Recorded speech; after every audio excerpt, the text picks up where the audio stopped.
Hello friends, Pandian store today இன்றைக்கி என்ன நினச்சேன்னு பார்க்கலாம். இங்கே மயில் வந்துட்டு அவங்க அம்மாட்ட ஃபோனில் பேசிகிட்டு இருக்காங்க. என் வீட்டில் இந்த மாதிரி பிரச்சனை நடந்துச்சுமா, மாமா வந்து இந்த மாதிரி கதையை ஏற்றி பேசிட்டாருமா அப்படிங்கிற மாதிரிலாம் சொல்லிட்டு இருக்காங்க. ஓ அப்படியாடி, அப்போ மாப்பிள்ளை மட்டும் தான் அமைதியாக இருப்பாராட்டுக்கு. சரி சரி, நாளைக்கு விருந்துக்கு வரீங்களே, நகையெல்லாம் எடுத்துகிட்டு வந்துடு, நம்ம லாக்கரில் வச்சிடலாம் அப்படிங்கிற மாதிரி சொல்லிகிட்டு இருக்காங்க.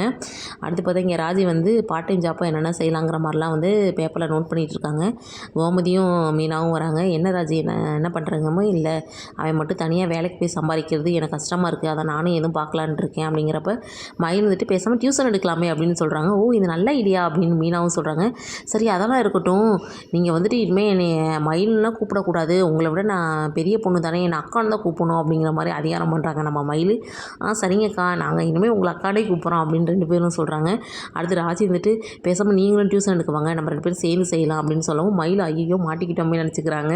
இல்லை நான்லாம் எனக்குலாம் வேலை நிறையா இருக்குது, நான் எப்படி அப்படின்னு அவங்களும் சமாளிக்கிறாங்க. ஆனால் ராஜி விடுற மாதிரி இல்லை. அடுத்து வந்துட்டு சரவணனுக்கு சாப்பாடுலாம் எடுத்துகிட்டு நான் கடைக்கு எடுத்துகிட்டு போகிறேன்னு மயில் கிளம்புறாங்க.